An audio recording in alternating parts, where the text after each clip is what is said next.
Amigos y amigas de los medios comunitarios de Corapa, en esta mañana está junto a nosotros José Antonio Dávalos, él es exministro de Ambiente, con quien durante su gestión también tuvimos la oportunidad de conversar en varias ocasiones. Hablemos un poco sobre el caso Olón. Si bien es cierto, la empresa Vinacin S.A. señaló que se suspenden los trabajos, el tema no ha concluido. Hay muchas preguntas pendientes y falta que la ministra de Ambiente, Sade Fricci, comparezca en la Asamblea Nacional. Se ha indicado que para el avance del proyecto se entregó un registro ambiental que es para trabajos de bajo impacto, pero lo que se necesitaba era una licencia ambiental. Usted en un comunicado señaló que este proyecto se registró el 28 de noviembre de 2023 y que no se tramitó durante la gestión del expresidente Guillermo Lasso. Acláranos esto porque las dudas sobre este tema, como lo dije, continúan. Sí, efectivamente uno tiene el Sistema Único de Información Ambiental. Es un sistema programado, no puede alterarse. Y allí uno puede ver la fecha en la que ingresa el trámite, que fue el 28 de noviembre. El 30 de noviembre les otorgan un informe de viabilidad ambiental y ya el 5 de diciembre le otorgan el registro. ¿Cómo funciona el sistema? Todo está categorizado según los impactos. Y es el impacto, si es bajo te vas por registro, si es medio o alto te vas por licencia. Todas las actividades del CIU están cargadas en este sistema. Entonces, automáticamente cuando el proponente del proyecto puso que era un desarrollo urbanístico con una PETAR, una planta de tratamiento de aguas residuales, menor a 2.500 metros cúbicos, el sistema automáticamente le asignó que era un registro. ¿Este registro era adecuado que se diera porque se señala que el proyecto iba a generar un impacto amplio en esta zona de Santa Elena en Olón? Más allá de eso, la cuestión era que se saltó el paso de la consulta ambiental, que es el gran fondo del asunto. Y es en esa consulta ambiental en donde uno se va dando cuenta de estas cosas. Uno puede interactuar con la comunidad antes de que se empiece a construir el proyecto y eso permite detectar sus preocupaciones, atenderlas y tener pues un buen desarrollo de un proyecto. Pero hay quienes señalan que no se necesitaba esta consulta ambiental, inclusive estas voces se escuchaban desde el gobierno nacional. Sí, hubo un comunicado en el cual citaban una sentencia y decían que los registros es solamente para ciertas actividades. Ahí hay una confusión. En el 2021 hubo una sentencia de la Corte Constitucional, la 1149, y una posterior aclaración que en ese momento solicitó, estoy seguro, ENAMI. ENAMI le solicita una aclaración a la Corte Constitucional y la Corte contesta en la aclaración del 1149 que los registros ambientales serán solamente en los casos de industrias extractivas. Esa es la confusión, pero luego viene esta última sentencia del año 2023 que ya no hace ninguna distinción. Resuelve declarar inconstitucional con efecto diferido el decreto ejecutivo 754 que regula la consulta ambiental y dice debe aplicarse para registros y licencias. No hace una separación. Por eso es la tesis de que tiene que realizarse una consulta ambiental aún en registros, aún en proyectos de bajo impacto ambiental. ¿Quiere decir entonces que la posición de los comuneros de Olón que pedían se socializara el proyecto, que hablaban de la consulta ambiental, era válida? Sí, por supuesto, tiene todo el sentido del mundo. O sea, por más que no se tenga pues, el conocimiento al pie de la letra de cuál es el procedimiento, uno siente que debe ser escuchado. Y en este caso los comuneros de Olón están en lo correcto. El proyecto debió socializarse con ellos antes de poner una primera piedra. Y frente a este valor ecológico que usted ha señalado está presente en el estero Oloncito, llama mucho la atención que desde el Ministerio del Ambiente se haya dado paso al proyecto, se haya saltado el tema de la consulta ambiental que usted ha indicado se debía hacer y sobre todo también los comuneros denunciaron la tala de algarrobos y vulneración en esta zona del país. ¿Cómo analiza usted todo este escenario? Porque se habla mucho de conflicto de intereses. Más allá de eso, a mí no me preocupa tanto este proyecto en concreto, porque definitivamente el ecuatoriano tiene mucha más conciencia ambiental. Vemos talar un árbol y nos duele, vemos un animal muerto en la carretera y nos duele. Entonces, creo que Olón está bien protegido por sus propios comuneros, pero creo que hay un problema de fondo, y es que el otro día escuchaba decir que han emitido algo así como 400 registros ambientales, y le apuesto a que ninguno tiene consulta ambiental. Entonces, esto es perjudicial a doble vía. Es perjudicial para un gobierno porque está desatendiendo la aplicación de una Corte Constitucional, pero también es un problema para esa persona que está invirtiendo dinero en un proyecto al cual le dieron un registro. Está ahorita sobre arena movediza a expensas de que en cualquier momento alguien diga la emisión de ese registro fue inconstitucional y por tanto nulo. Y se queda sin la autorización para poder ejercer su actividad. Entonces, creo que ese es el problema de fondo que necesitamos atender. Y en este caso que se habla, si desde el Ministerio del Ambiente se dieron licencias, permisos y certificados ambientales, también conocer cómo es el paso para hacer efectivos estos permisos y certificados. Y también lo que usted ha señalado, se hayan saltado pasos. ¿Qué llama la atención sobre la gestión del actual Ministerio del Ambiente?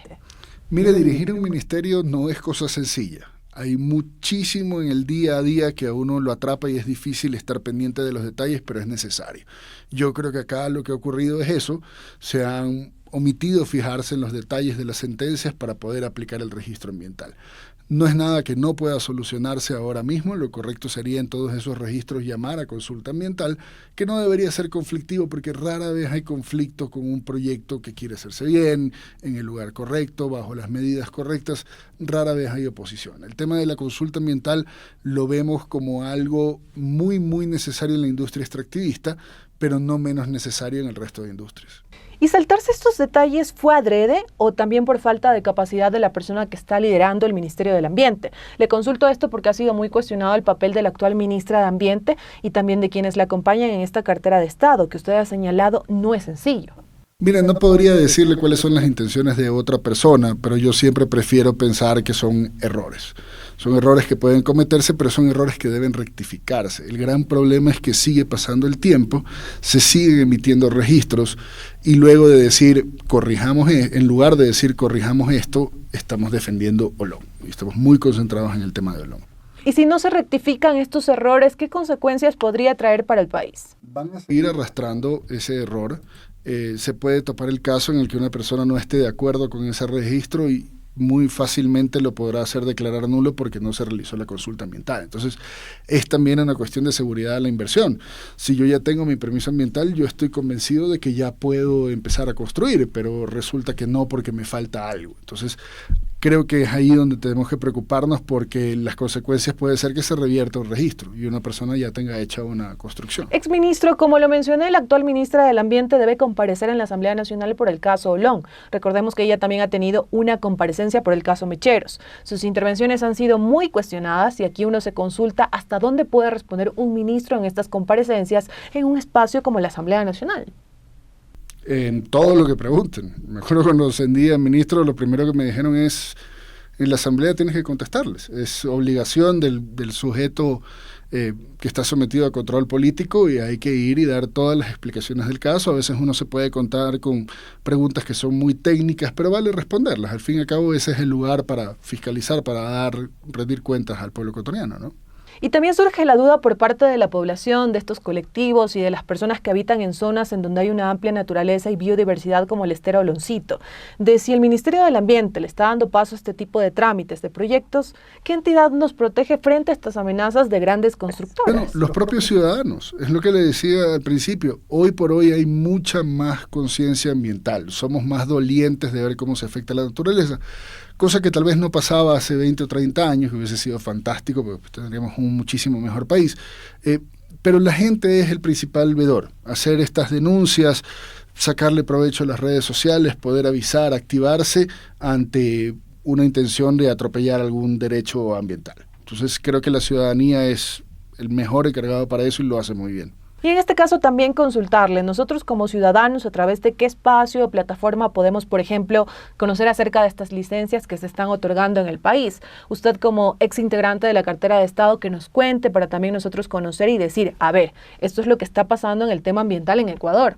Bueno, la página del Ministerio de Ambiente tenía toda la información ambiental. Hay un sector que es de información ambiental como tal y puede uno pues bajarse el Atlas Ambiental e Hídrico del Ecuador que dejamos hecho, que tiene a detalle toda la información del país. Y por ejemplo ahí se refleja un dato alarmante de que nos quedan algo así como 150.000 hectáreas de manglar. Entonces hay que cuidar cada metro cuadrado, de ahí la defensa de Oloncito.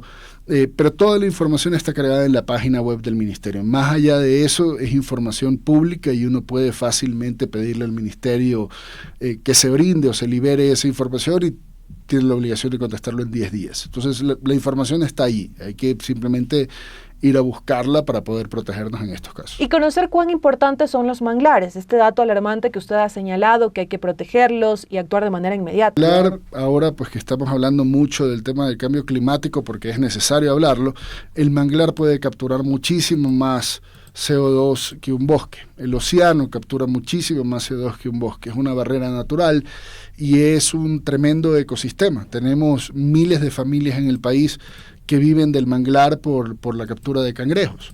Entonces, es un ecosistema que puede brindar productos no maderables, que no necesitas talarlo para poder sacarle algún provecho sostenible.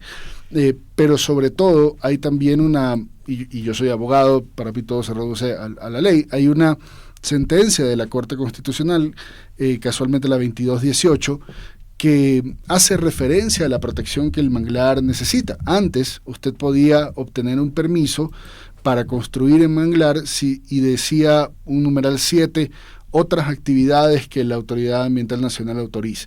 Y la Corte dice, no, es muy abierto, porque entonces puede venir cualquiera mañana, talar manglar y construir cualquier cosa siempre que le den el permiso. Y la Corte Constitucional establece que solamente se podrá construir en manglar en los casos en los que sea una infraestructura pública y que esté debidamente demostrado que no se corta el ecosistema, que no se corta la continuidad del ecosistema y que el daño no es irreparable. Entonces ya ahora tiene muchísima más protección, por eso pensar que un desarrollo urbanístico se construye en manglar es impensable, es un permiso que simplemente no podría darse por esa sentencia de la Corte Constitucional. Contarles a nuestros amigos que nos están escuchando a través de los medios comunitarios de Corape que estamos en un diálogo con José Antonio Dávalos, exministro de Ambiente, y ya en la parte final. Minacin ha señalado que desiste de este proyecto, pero surge la duda. ¿Esta decisión cree se debe a la coyuntura del país o cree que se busque generar o construir en otra zona de Ecuador? Y ahí, ¿cuáles serían esas alertas que debe tener el Ministerio del Ambiente y nosotros, los ciudadanos? A ver, es que Ecuador es un país abierto a la inversión. Yo no creo que lo que debió ocurrir es decir, suspendo el proyecto. Lo que debió pasar es replanteemos el proyecto. Hagamos que no se construya en el Esterillo, hagámoslo un poco más a la izquierda, conservemos un mayor margen y hagamos la consulta ambiental. Yo creo que los proyectos de inversión en el país son necesarios. Necesitas generar empleo, necesitas una empresa que te pague impuestos, necesitas una economía que se dinamice, la persona que le vende el almuerzo al constructor. Eso es necesario en el país. Lo que pasa es que tenemos que considerar mucho más lo ambiental antes de diseñar un proyecto. Lo ideal es, antes de empezar, ya tener claro cuáles son los lineamientos ambientales en el país. Si eso hubiese ocurrido, pues no estaríamos en este problema ahora mismo, ni estaríamos con un proyecto que le genera inversión al país detenido. Las cosas pudieron manejarse mejor. Y tal vez el que se haya desistido de este proyecto es porque se iba a descubrir todos estos pasos que se saltaron, que usted ha señalado como el tema de la consulta ambiental. Más que porque se vaya a descubrir algo es porque hoy gran parte de la reputación de las empresas responde a lo ambiental. Nadie quiere ir al supermercado y comprar algo de una empresa que acaba de contaminar el estero salado en Guayaquil, por ejemplo.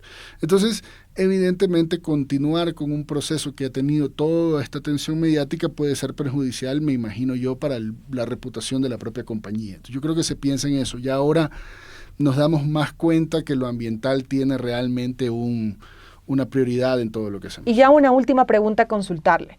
¿Considera que debido a este conflicto, a todo lo que se generó con este proyecto, se le quiso atribuir la responsabilidad a la pasada gestión, a la del expresidente Guillermo Lasso? Sí, evidentemente al día siguiente del problema yo me desperté con un montón de llamadas que me decían, oye, acaban de decir que esto fue tramitado en la administración anterior, la tuya.